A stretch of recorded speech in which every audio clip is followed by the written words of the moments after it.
बिस्मिल्लाहिर्रहमानिर्रहीम। आज हम मैथमेटिक्स में एक्सरसाइज 4.4 की बात करने लगे हैं। तो इसके लिए सबसे पहले हम इसकी थ्योरी की बात करेंगे। थ्योरी में हमें दे रखा है कि three cube roots of unity, ये हमारा टॉपिक है। यानी कि हमने यूनिटी के क्यूब रूट्स मालूम करके हमने देने हैं। इसके लिए हम अपनी तरफ से उसका नाम एक्स रख देते हैं कि फर्ज कर लेते हैं कि एक्स हमारा क्यूब रूट ऑफ यूनिटी है। यूनिटी का क्यूब रूट हमारा एक्स है। यानी हम लिख सकते हैं एक्स इज इक्वल टू 1 की पावर 1/3। इसे कहते हैं वन की पावर 1/1 को कहते हैं क्यूब रूट ऑफ यूनिटी, और इसका नाम हमने एक्स रख दिया। इसको मालूम करेंगे। मालूम करने का तरीका ये है कि दोनों साइडों का हम क्यूब ले लेते हैं। तो हमारे पास दाएं साइड पे, राइट हैंड साइड पे जस्ट 1 रह गया और लेफ्ट हैंड साइड पे उसकी पावर 3 आ गई। अब हमने इसको स्टैंडर्ड फॉर्म में लिख लिया, इसको फैक्टर बना दिए। तो आपके पास एक लीनियर फैक्टर कहलाएगा। चूँकि x-1 x की पावर 1 है, इसलिए इसको लीनियर फैक्टर कहेंगे। यहाँ से सिर्फ हमारे पास एक ही रूट आएगा, जबकि हमारे पास दूसरे जो फैक्टर्स है वो है x² + x + 1 = 0। ये हमारे पास क्वाड्रिक इक्वेशन बनती है। तो इसको सॉल्व करने के लिए हम क्वाड्रिक फार्मूला लगाने लगे हैं। ए की वैल्यू, बी की वैल्यू, सी की वैल्यू मालूम करके पुट करवा देते हैं और इसको हम हल करके देखते हैं। तो स्क्वायर रूट के अंदर आ जाता है -3 आ जाता है। अब माइनस जो दे रखा है स्क्वायर रूट के अंदर, हमें याद रखना होगा कि स्क्वायर रूट ऑफ -1 जो है हमारे पास एटा के बराबर हुआ करता है। तो इसलिए हम इसको भी लिख सकते हैं -1 + माइनस एटा √3/2। यानी हमारे पास इस तरीके से 3 रूट्स आ गए हैं। आपके पास 1 और दूसरा रूट -1 + स्क्वायर रूट एटा + एटा √3/2, और तीसरा रूट हमारे पास -1 माइनस और एटा √3/2। इसका मतलब ये है कि अगर हम 1 की पावर 1 को 3 दफ़ा मल्टीप्लाई करवाएंगे तब भी 1 आएगा, और जो दूसरा रूट आया इसकी भी पावर 3 लेके इसको हल करके देखेंगे, उसका भी आंसर 1 आ जाएगा। और जो तीसरा रूट आया है और इसको भी पावर 3 लेकर, इसका पर हम पावर 3 लेके इसको सॉल्व करके देखेंगे, इसका भी आंसर 1 आ जाएगा। तो ये हमारे पास, इसका मतलब ये हुआ कि हमारे पास ये तीनों टर्म ऐसी हमें दे रखी हैं, मालूम हो गई हैं कि अगर इन तीनों का अगर हम क्यूब ले लें तो उसका आंसर क्या आता है, 1 आता है। तो ये हमारे पास तीनों रूट्स कहलाते हैं क्यूब रूट ऑफ यूनिटी कहलाते हैं। ये हमारे पास यूनिटी के 3 रूट्स हमारे पास आ जाते हैं। तो अब हम इसको लिख दिया, नीचे सब पेज के आखिर में लिख दिया। ये 3 रूट हमारे पास आ गए हैं, क्यूब रूट्स ऑफ यूनिटी आ गए हैं। अगले पेज पे हम बात करेंगे, इसमें 1 हमारे पास रियल पार्ट, रियल रूट कहलाता है। चूँकि इसमें इमेजरी पार्ट 0 है, लेकिन गौर से देखें इसके जो बाकी जो दो रूट्स हैं, इसमें रियल पार्ट भी है और इमेजरी पार्ट भी है। तो आपके पास एटा के साथ जो टर्म होती है वो हमारे पास इमेजरी पार्ट कहलाती है। तो यहाँ पर 2 रूट्स हमारे पास आपने याद रखना है कि 2 रूट्स हमारे पास कम्प्लेक्स में या इमेजरी में आया करते हैं। जब भी हमने किसी भी रकम के हमने क्यूब रूट मालूम किए, तो आप याद रखेंगे एक रूट हमारा रियल और बाकी 2 रूट हमारे इमेजरी आया करते हैं।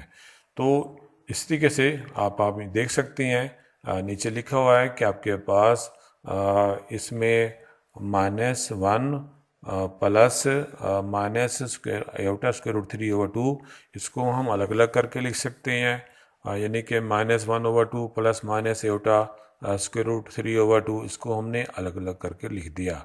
तो गौर से देखें, रियल पार्ट हमारे पास और इमेजरी पार्ट को हमने अलग से लिख दिया। तो हमारे पास ये जो 2 रूट्स आए हैं, ये कम्प्लेक्स रूट्स कहलाएंगे या इसे हम इमेजिनरी रूट्स कहलाएंगे, क्योंकि इसमें इमेजिनरी पार्ट हमारे पास नॉन ज़ीरो है, यानी कोई ना कोई रकम आई हुई है। अब हम इसकी प्रॉपर्टीज़ की बात करेंगे। ये जो रूट्स आए हैं इसकी प्रॉपर्टीज़ क्या हैं, वो प्रॉपर्टीज़ हमारे पास सबसे पहले आप समझिएगा कि हमारे पास जो कम्प्लेक्स रूट आया है, दूसरा और तीसरा जो आया है, दूसरे का स्क्वायर करते हैं तो तीसरा आ जाता है, और तीसरे रूट्स जो आया है उसका स्क्वायर करते हैं तो दूसरा रूट आ जाता है। तो यानी एक दूसरे के वो स्क्वायर हैं, एक दूसरे के वो स्क्वायर हैं। वो कैसे, आप ज़रा देखिएगा। दूसरा रूट चूँकि हमारे पास है -1 प्लस स्क्वायर रूट 3 एटा ओवर 2। अब हम इसका ले लेते हैं स्क्वायर।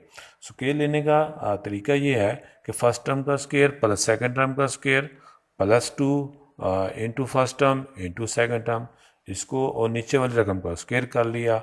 और अब हम इसको हल करके देखते हैं तो -1 का स्क्वायर +1 होता है, और दूसरी टर्म दे रखी है स्क्वायर रूट 3 एटा, एटा का स्क्वायर -1 होता है, तो -3 आ जाएगा।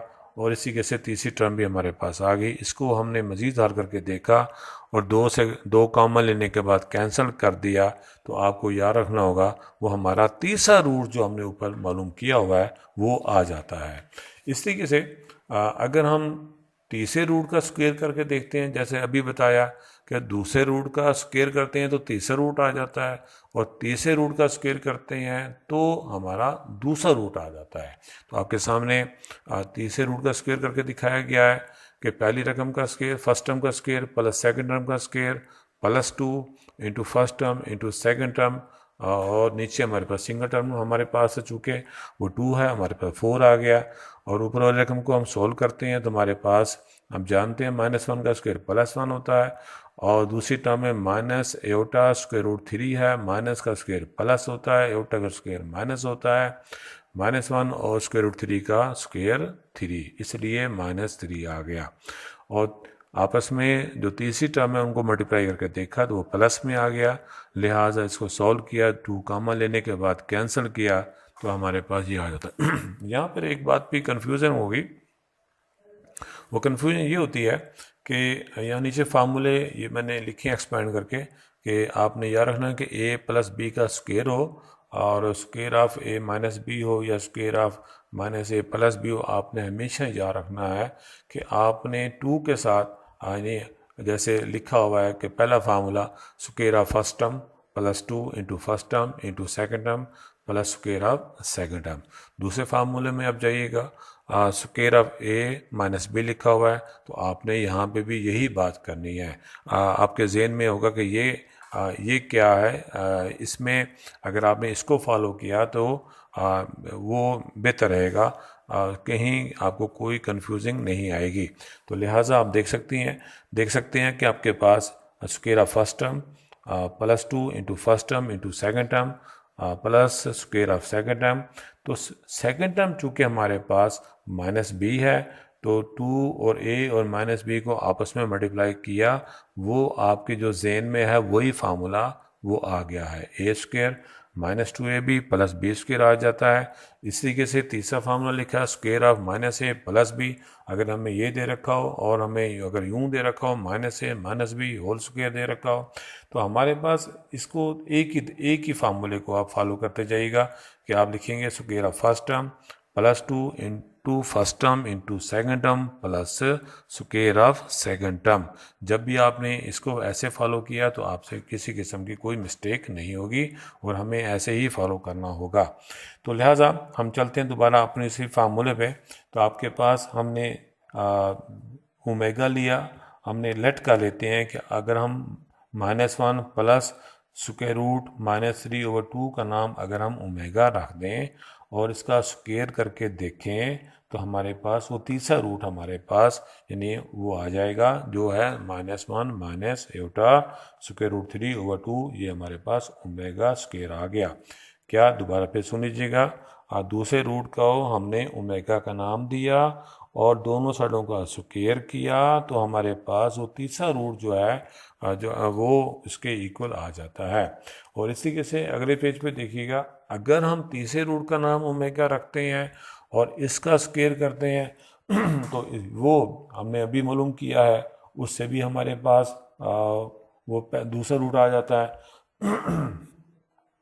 तो लिहाजा हम कह सकते हैं कि जो कम्प्लेक्स रूट हैं वो एक दूसरे के क्या हैं, वो स्क्वायर में है, एक दूसरे के स्क्वायर कहलाएंगे।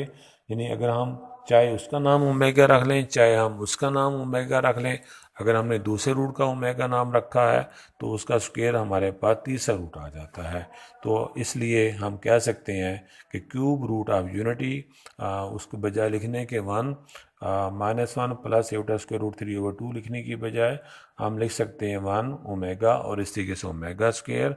या आप जो है उसको अगर हमने ओमेगा नाम दिया है तीसरे रूट को, तो हमारे पास वो ओमेगा स्क्वायर आ जाएगा। तो किसी भी सूरत में हमारे पास आप देख सकते हैं कि इसके 3 रूट्स आते हैं। एक आया हमारे पास 1, दूसरा है ओमेगा और तीसरा रूट आया है ओमेगा स्क्वायर आया है। ये है हमारे पास इसकी फर्स्ट प्रॉपर्टी। अब हम इसकी सेकंड प्रॉपर्टी को हम डिस्कस करने लगे हैं। तो इसकी सेकंड प्रॉपर्टी क्या है, ये जो तीनों रूट्स आते हैं इसका सम हमेशा जो है वो ज़ीरो होता है। इसका सम हमेशा जो है वो क्या होगा, वो ज़ीरो होगा। तो आप ज़रा देखिएगा कि हमने 1 ओमेगा की वैल्यू पुट कराई और ओमेगा स्क्वायर की वैल्यू पुट कराई, उसको हल करके देखा हमारे पास क्या आ जाता है, हल करने के बाद ज़ीरो आ जाता है। तो आप जो है अगले पेज पे देखिएगा, 5वें पेज पे, नेक्स्ट पेज पे, तो प्रूव हो गया है कि 1 plus omega square is equal to 0 होगा। हम इसको इस तरीके से इस फॉर्म में लिख सकते हैं कि हम we can write there 1 plus omega is equal to minus omega square, या लिख सकते हैं 1 plus omega square is equal to minus omega. तो आपके पास ये आगे एक्सरसाइज में इनका इस्तेमाल होना है, ये हमें पहले से हमें पता होना चाहिए। तो इसी तरीके से इसकी थर्ड प्रॉपर्टी है वो ये है कि अगर तीनों रूट्स को जब भी हम इसे इसका प्रोडक्ट लेंगे, वो हमेशा उसके हमारे पास क्या चीज़, क्यूब रूट ऑफ यूनिटी जब हम मालूम करेंगे product of cube root of unity, तो वो हमेशा हमारे पास क्या आ जाएगा, 1 आ जाता है, 1 आ जाता है। तो आपके पास ऐसा आपके सामने ओमेगा की वैल्यू पुट कराई, ओमेगा स्क्वायर की वैल्यू पुट कराई, और इसे हमने सॉल्व करते हैं। तो नीचे जो दो टर्म दे रखी हैं वो 2 × 2 करने से 4 आ जाता है। और याद रखिएगा कि -1 हमारे पास पहली ब्रैकेट में भी है, दूसरी ब्रैकेट में भी है, यानी कि फर्स्ट टर्म सेम है और दूसरी टर्म भी सेम है, लेकिन दरमियान में साइन चेंज है। तो इसलिए हमने फार्मूला लगा दिया है square of first term minus square of second term. तो आपके पास फर्स्ट टर्म क्या है, -1, इसका स्क्वायर करने से +1 आ गया, और इसी के से सेकेंड टर्म का स्क्वायर किया तो आप जानते हैं स्क्वायर ऑफ एटा वो -1 होता है, और स्क्वायर रूट 3 ऑफ स्क्वायर हमारे इसका जब स्क्वायर लेते हैं जस्ट 3 आता है। इसको हल करने से हमारे पास वो 4/4 हमारे पास जो कि 1 के इक्वल आता है।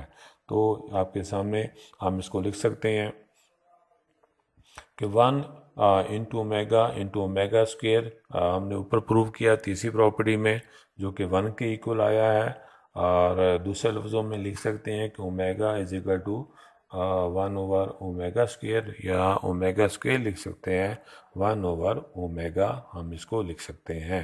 तो आपके पास आगे एक्सरसाइज में इनका इस्तेमाल होना है, हमें पता होना चाहिए। इसी तरीके से अगर हमारे पास पावर 3 से हमारे पास ग्रेटर है, जैसे ओमेगा 4 है नीचे दे रखा है, तो ओमेगा 4 को हम जो है इसको अलग कर सकते हैं 3 के मल्टीपल्स में। तो आपके सामने ओमेगा 3 हमने अलग कर दिया, ओमेगा कर दिया। इसी तरीके से ओमेगा 7 है, ओमेगा 7 को हमने देखा, इसको हमने 3 का मल्टीपल्स अलग कर दिया है। कैसे, ओमेगा 6 अलग कर दिया, चूँकि ये 3 का स्क्वायर ओमेगा की 3 का होल का स्क्वायर 6 होता है। तो ओमेगा 3 चूँकि जानते हैं 1 के इक्वल है, 1 का स्क्वायर करने से 1 ही रहता है, इसलिए हमारा इसका आंसर ओमेगा आ गया। तो हमारे पास ओमेगा की जो भी पावर दे रखी होती है हमने सबसे पहले उसका 3 का मल्टीपल्स बनाना होता है। एक और एग्जांपल देखिएगा, ओमेगा की 31 है, तो हमने इसको ओमेगा की 30 लिख दिया और इनटू ओमेगा कर दिया। ओमेगा के 30 का मतलब है 3 ओमेगा की 3 10 है। तो जो कि जानते हैं ओमेगा 3 हमारे पास 1 है, इसलिए हमारे पास 1 की 10 1 ही रहेगा, और ओमेगा से जब हमने मल्टीप्लाई किया तो ओमेगा रहेगा। तो ये हमारे पास इस एक्सरसाइज की ये थ्योरी आज हमने मुकम्मल की है। कल इंशाल्लाह हम एक्सरसाइज की बात करेंगे, इसमें 4.4 एक्सरसाइज में टोटल जो है वो 8 क्वेश्चंस हैं, जबकि पहले जो 6 क्वेश्चंस हैं वो इसी हमारे पास क्यूब रूट ऑफ यूनिटी के मेथड की मदद से हमने इन तमाम सवालों को सॉल्व करेंगे। इंशाल्लाह कल बात होगी। अस्सलाम वालेकुम।